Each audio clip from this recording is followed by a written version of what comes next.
If you're looking for a detailed breakdown of Nirvana's Lithium, then you've come to the right place. In this video, we're going to analyze the song's structure, lyrics, instrumentation, chord progressions, and melody to find out why it works so well. We'll also compare Lithium to other Nirvana songs, highlighting how some of its interesting features are characteristic of Nirvana's music in general. And stick around until the end for today's Song Challenge, a segment where I encourage you to find songs with a specific musical feature covered in today's video. Alright, let's get into it.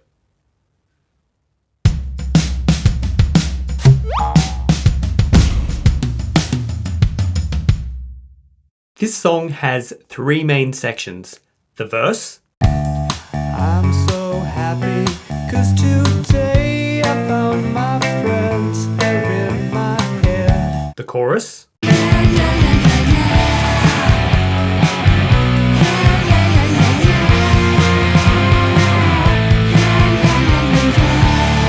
And the bridge.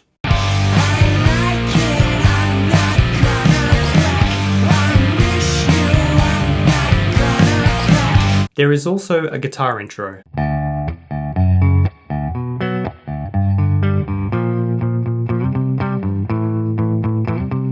And this intro returns later in the song with different instrumentation.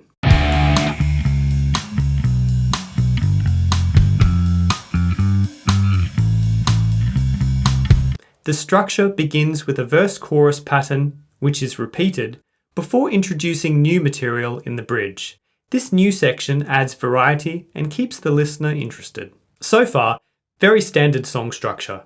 Now at this point, the usual move would be to return to the chorus to finish the song. That would give us a solid 3-minute 20-second pop song. But Nirvana don't do that. Instead, they follow the bridge with another intro and a third verse, before going back to the chorus and bridge again to finish the song. And this third verse isn't even a new verse. Lyrically, it's a repeat of verse 1. I think the main reason they include a third verse is to ensure they achieve an equal balance between loud and quiet sections in the song.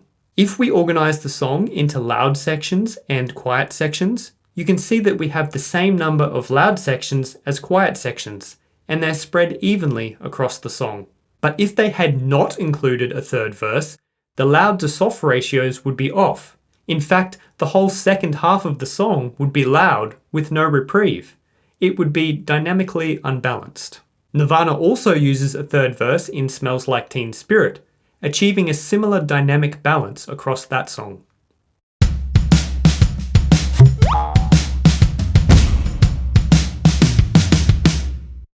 So one of the things Nirvana is famous for is dynamic contrast between sections. Specifically, they will often pair quieter, softer verses with loud, abrasive choruses.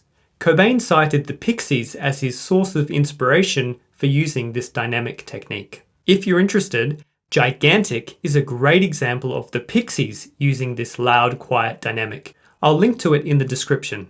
In addition to Lithium, Nirvana also used the loud, quiet dynamic on songs like Smells Like Teen Spirit, In Bloom, and You Know You're Right. Now let's have a look at how they achieve this effect in Lithium through their use of instrumentation. The song begins with a clean electric guitar intro.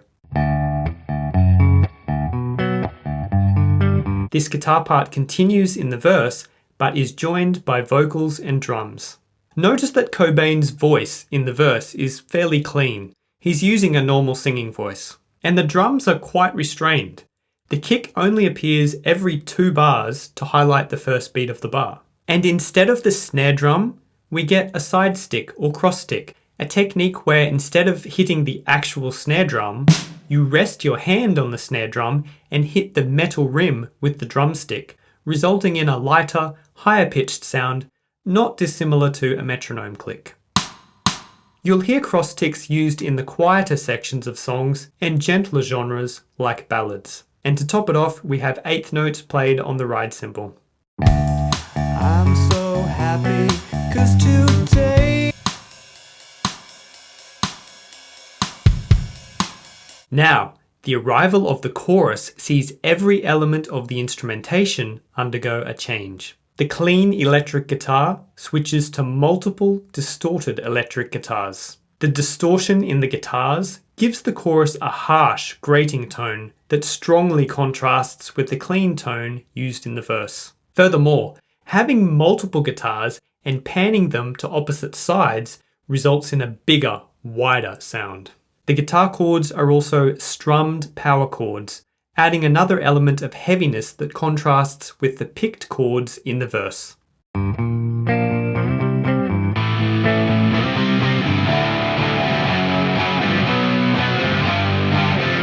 As for vocals, Cobain switches from the cleaner, softer tone used in the verse to a louder, raspier growl in the chorus. It's almost like he has an inbuilt distortion pedal in his throat. The resulting vocal tone is raw, visceral, and primal, and it's a key part of what makes Nirvana's loud sections sound so powerful and different to their soft sections. I've read that Cobain would often lose his voice as a result of singing like this, and if these reports are true, he was likely doing serious, permanent damage to his vocal cords.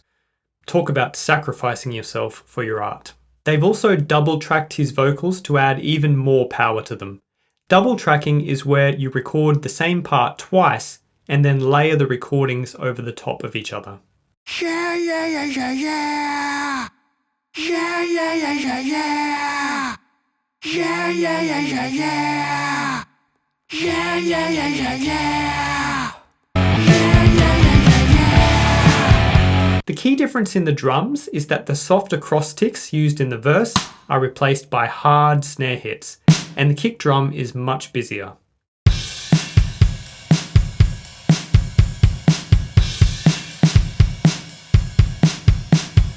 The entrance of the bass guitar also adds a heaviness to the chorus that was missing from verse 1. And I want to point out how great the one-bar transition into this first chorus is. The transition begins when Cobain sings the word God. On this word, we get distorted guitar 1 kicking in on the right side of the headphones, followed soon after by distorted guitar 2 on the left side of the headphones. This is followed by the bass guitar entering with a C note on the last beat of the bar, which slides down almost an octave to land on the low D on the first beat of the chorus. Underneath this, we get a fantastic drum fill, with double kicks and flams alternating between the snare and toms. A flam is a technique where you hit a drum with both drumsticks, but the first hit is lighter and comes slightly before the second. It adds a real thickness to the sound. You'll hear Dave Grohl use it a lot with Nirvana. So the whole transition sounds something like this. In verse 2, the tone of most of these instruments switches back again. Clean guitar, softer vocal, and quiet drums. The one difference between verse 1 and 2 is that verse 2 features the bass guitar. I'm so lonely, that's okay. I shave my head and I'm not sad. We then switch back to the loud sound of the chorus again, before moving to the bridge, which is a continuation of the loud dynamic of the chorus. The drums in the bridge switch from the eighth notes on the ride used in the chorus to quarter notes on the open hi-hats and more flams, both of which give the bridge an even more lumbering, heavy feel than the chorus.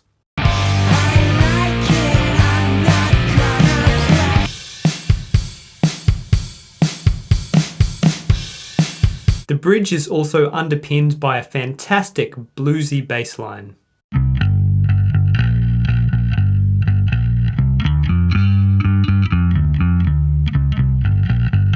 The instrumentation is then pulled right back to simply the verse, drum and bass parts for the second intro. Note that the guitar is absent from this intro, allowing the bass to take up the starring role.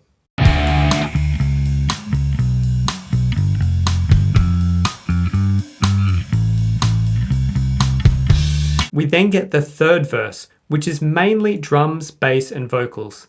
You can occasionally hear the guitar chime in the background, but it's largely a guitar-free verse. So if we zoom out and look at the whole song, each verse is slightly different.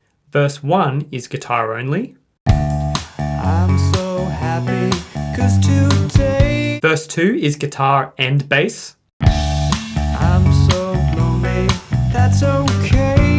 Verse 3 is pretty much bass only. Sunday mornings, every day for all I care, and I'm not scared. This is a subtle but clever use of instrumentation that gives each verse its own unique sound. In addition, the contrasting instrumentation between the two intros allows space for the guitar and bass to each have their moment in the spotlight, while also keeping the repeated sections sounding fresh.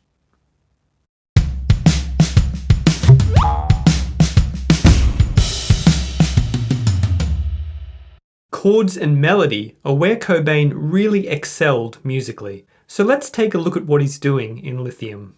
The song is in D major, and these are the two chord progressions used in the song and the sections where they occur. First, let's look at this main progression that makes up most of the song. We have chords 1, 3, 4, 5, and 6 from D major, but we also have two chords from outside the D major key, a major flat 6 chord and a major flat 7 chord. Both of these chords are borrowed chords, taken from the parallel minor key. Parallel keys share the same first or root note, so the parallel minor key of D major is D minor, and you can see that this is where these chords have been borrowed from. Now a quick side note, some people find these flats confusing because sometimes the 3rd, 6th and 7th chords in a minor key are marked as flat, and other times they aren't. Whether they're marked as flat or not is just a personal choice. It's the same scale either way, so it's up to you whether you want to write the flats in or not. What these flats mean is that in relation to the parallel major scale, these degrees of the scale, or the first note of these chords, have been flattened or lowered by one semitone. In other words, if I have a major scale, C major for example, and I want to create the parallel minor scale, C minor, all I have to do is take the 3rd, 6th and 7th degrees of the C major scale and flatten them, and we have C minor. This works for any major scale. Of course, the opposite works too. If you have a natural minor scale and want to find its parallel major, all you have to do is raise the 3rd, 6th and 7th degrees. Okay, let's look at the bridge chords. Here we change keys to the subdominant of D minor, G minor. So these chords are chord 1 and 3 of the G minor key. The real smoking gun that tells us we're in G minor is the bass line, which is built around a G minor blues scale. If we look at the circle of fifths, we have our parallel keys, D major and D minor. Then notice how the G minor key used in the bridge is very closely related to D minor. In fact, there's only one note's difference. G minor has an E flat and D minor has an E natural. It's very common for songs to shift to closely related keys, but it can also sometimes be difficult to spot because closely related keys share most of the same notes. Now at the end of the bridge, we move back through the D minor key before using the major 5 chord to bring us back to the D major progression of verse 3.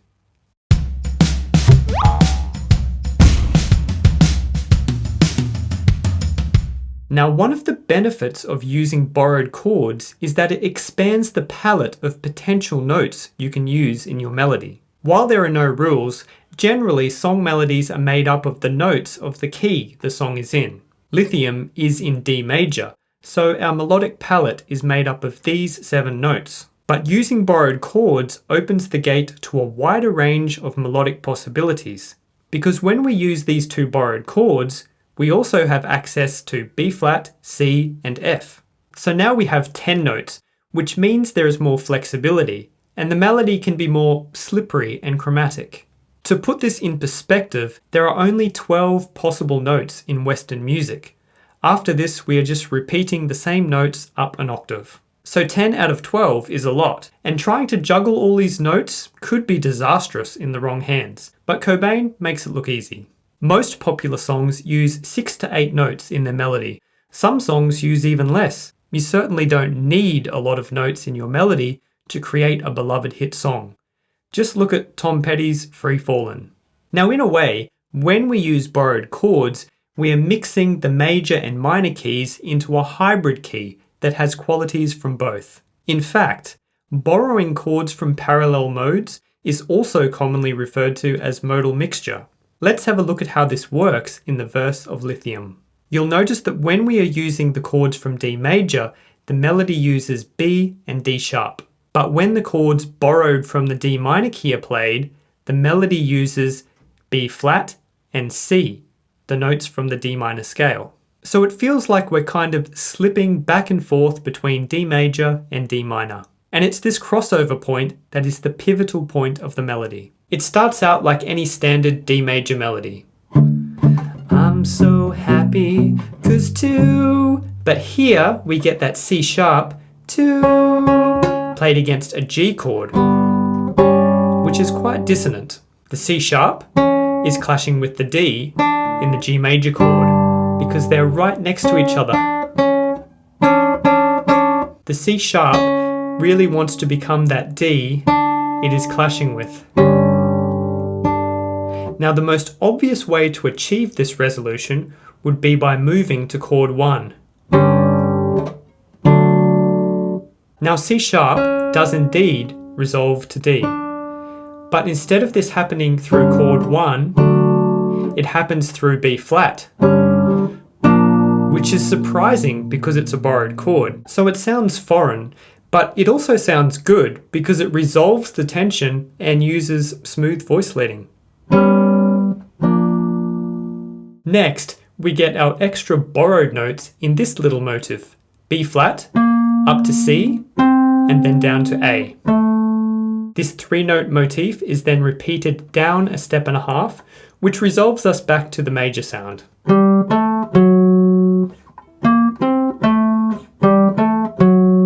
You'll hear little repeated motifs like this in catchy melodies all the time if you listen out for them. Another recurring melodic motif that is much easier to see occurs in the chorus of Smells Like Teen Spirit. Here, the melody is basically a 2-note descending motif that shifts around to different starting points. I feel stupid and contagious, here we are now, entertain us. Now the chorus of Lithium uses the same chords as the verse, but we get a different melody. Here, you can feel a real push and pull between the major and minor keys that make up our modal mixture. We begin with the minor sound in the first bar with the F and C notes. Then we shift to the major sound in bars 2 and 3 with F sharp and B. Then back to minor for the next 2 bars with F and C, then major with C sharp, F sharp and B, then minor, and it all goes around again. The key notes in this melody are the constant changing back and forth between the F natural and F sharp. Now the F natural causes a lot of tension here. Unlike the B flat and C, which fit nicely into the borrowed chords over which they are played in the verse and chorus, this F natural in the first bar is played against an A major chord, resulting in a strong dissonance for 2 reasons. First, F clashes with E because they are a semitone apart. And second, combining F with A and C gives us that augmented sound. So the whole thing together, very dissonant. All this tension resolves when the F moves to an E in the C chord that follows.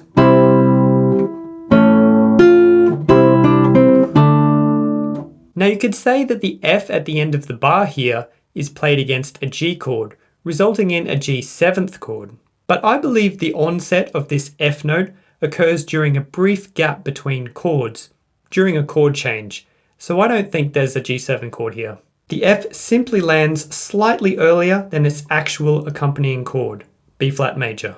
The F is the 5th in the B flat major chord, 1, 3, 5, so there's no dissonance here. But this F note continues to be held as the B flat major chord shifts to a C major chord, resulting in that hanging, suspended 4th. But this soon resolves when we move to the next A chord and the F falls to E. And then the whole thing repeats again. Now when it comes to Cobain's melodies, there is one other very important thing that I want to point out, and that is his brilliant use of offbeat rhythms. Notice how the melody notes often don't line up with the first beat of the bar. They usually arrive an eighth note earlier and ring over the bar, which means that they arrive ahead of the chord that accompanies them. The surrounding notes are often on the offbeat too. This works so well because of the way it is juxtaposed against the straighter guitar and bass parts, which do play on the beat. Also, these early melodic notes often fill the cracks where chord changes occur. This interplay between the on-beat instruments and the offbeat vocal melody gives Nirvana's songs a looser, bouncier feel. It's a key characteristic of Cobain's writing style, and you'll hear it in all his songs. Take Teen Spirit for example. The verse features a very straight bass part, coupled with this offbeat melody.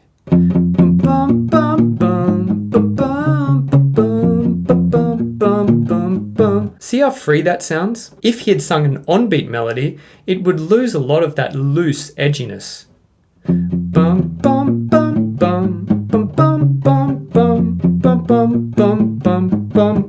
Not the same. Here it is again in the verse of In Bloom. Listen to how the melodic note lands just before the guitar chord. Spring has come again. As a side note, look at that lovely ascending chromatic line, which is made possible by borrowing the major 4 chord from the parallel major key. Another fantastic Nirvana melody on display here. Anyway, if you want to see more of this rhythmic style visually, do an image search for any Nirvana song and melody, and look at the sheet music that comes up. You'll notice that the melody is full of these ties across the bar lines. The melody arrives just before the corresponding chords. So to finish this section, just for a bit of fun and to help us appreciate how special Cobain's melody chord combinations are, let's see how Lithium's verse sounds before and after removing some typically Cobain elements. Here's the unaltered verse. I'm so happy, 'cause today I found my friends, they're in my head. Now let's pull out the borrowed chords and replace them with chords and melody notes from D major. I'm so happy, 'cause today I found my friends, they're in my head. It still sounds pretty good, but not quite as interesting without those borrowed chords and the dark notes they bring with them. But the melodic shape is still there, and it still has Cobain's offbeat rhythms bouncing around the chords. So let's get rid of those offbeat rhythms. I'm so happy 'cause today I found my friends, they're in my head. It's still a solid melody. I mean, it takes a lot to destroy a Cobain melody, but I think you'd agree that it's starting to sound much more generic now. Hopefully this has given you a glimpse into some of the elements that make Cobain such an effective writer. And if you're a songwriter, maybe you've found a few new tricks you can try incorporating into your own songs.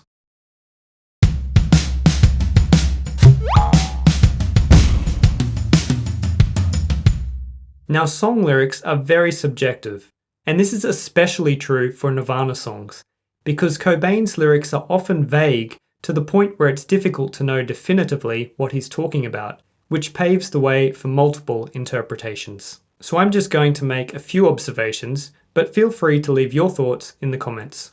The first interesting thing you'll notice is that the song title, Lithium, does not appear in the lyrics. While this is not unheard of, it's fairly rare. Most songs pull their title from the lyrics. And it's not the only Nirvana song that does this. A few other examples are Smells Like Teen Spirit, About a Girl, and Aneurysm. So what is the meaning of lithium here? Well, lithium is a drug that can be used to treat psychiatric conditions like depression and bipolar disorder. And Cobain has said that this song is about a fictional character who loses his partner, which causes him to become suicidal. However, after finding religion, he decides to continue living. So religion is his drug, or his lithium, that treats his fragile mental and emotional state and gives him something to live for. So in that sense, the song is a modern spin on Karl Marx's "Religion is the opiate of the masses." While this line is often taken as a criticism of religion as a tool for social suppression, which is certainly a very large part of Marx's view, Marx had a more nuanced take on religion than this single quote suggests. While definitely no fan of organised religion, Marx recognised that religion can provide a great comfort to people who are not in a good place, whether they be suppressed or depressed. And that positive angle is what Cobain is tapping into with this song. Religion can be a life-saving medicine. Apart from the obvious, "'cause I found God," there are several other references to religion in the song. When he talks about finding his friends in his head, on one hand you could think of this as a depiction of mental illness, but on the other hand you could think of it as him turning inward to communicate with the divine through the religious practices of prayer and meditation.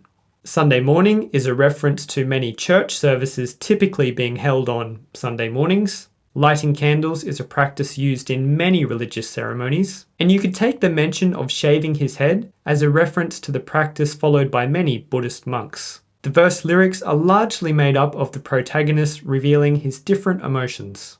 He sometimes gives a reason for his positive emotions, and sometimes a clarification for why the ones that could be construed as negative are not so bad. Now, I said that Cobain's lyrics can often be quite vague. A good example of this is the line, "I can't wait to meet you there." Meet who? Where? Is it his dead partner that he can't wait to meet in the afterlife? Or is it his new religious friends that he can't wait to meet at their next congregation? Or is it actually God he's referring to, in a similar way to George Harrison's My Sweet Lord? Or is it the listener? Or someone else? There are so many ways to interpret this line. His lines also often have surprising twists to them. For example, when he sings, "I'm so happy 'cause today I found my friends," you think, oh, that's nice. But then he adds, "they're in my head," which completely changes the meaning to something deeper and potentially darker. This also occurs with "I'm so ugly." But that's okay, 'cause so are you. Broke our mirrors. First, this is a funny line. It makes me laugh, especially the "broke our mirrors" part. But on a deeper level, it's both offensive and comforting at the same time. If you take "you" as being directed at the listener, it's offensive because he's calling you ugly. But it's also comforting because you feel a connection to him. This guy thinks he's ugly, like most of us do at times. He too has all these negative emotions and self-esteem issues. It's very relatable. You really get the sense that he's just a regular person and not some untouchable rock star. The line really captures something that I think makes Nirvana so appealing outside of their excellent music. They're not perfect, and they don't pretend to be. Kurt Cobain wasn't the best guitarist. His lead work was rough around the edges. Like his voice, you could describe it as unpolished. But there's something dangerous and exciting about that. When you hear Cobain, it's kind of like seeing a diamond in the rough, out in the mud and dirt, before it's been extracted, cleaned up, cut, and put on display in a jewelry store. Or coming across an untamed wild animal in the jungle, before it has been captured and trained to jump through hoops in a circus. Nothing about Cobain comes across as having been watered down or reshaped. What we are getting is as real and primal as it gets. This extends to his image. He wasn't dressing up in glam rock costumes or wearing designer clothes. He got around in baggy old sweaters and had shaggy hair and stubble on his face. He wasn't trying to be anything other than himself. And it's very easy for people to relate to that kind of authenticity. I imagine that at the time, it probably felt like someone was finally representing the imperfect reality that many young people were going through. Suddenly, young people who weren't the picture-perfect prom queen or high school quarterback, the majority of young people, had one of their own up on the world stage. At least, for a little while. Now, I encourage you to visit Nirvana's official YouTube channel and listen to Lithium again in light of everything we've covered in this video. Here are the sections again and the times they start to help you navigate the song more easily. And if there's anything you think I've missed, or even if you just have a different perspective on anything I've said, I'd love to hear your take in the comments. Okay, time for today's song challenge. Today, I have 2 challenges for you. The first is to see if you can come up with other songs that use the loud, soft, dynamic contrast that Nirvana and the Pixies are so well known for. So we're looking for songs that have a balanced back and forth between loud and quiet sections. They may use techniques like increased instrumentation, heavy guitar distortion, and a change in vocal tone to achieve this. And perhaps even a third verse or a quiet bridge to balance the dynamics across the song. Or they may achieve dynamic variation in different ways to Nirvana and the Pixies. The second challenge is to think of a song with a title that doesn't appear in the lyrics, but that adds an extra layer of meaning to the song, like the way that lithium is a metaphor for religion. I'm looking forward to seeing what you come up with, and like and subscribe if you got something out of this video. I can't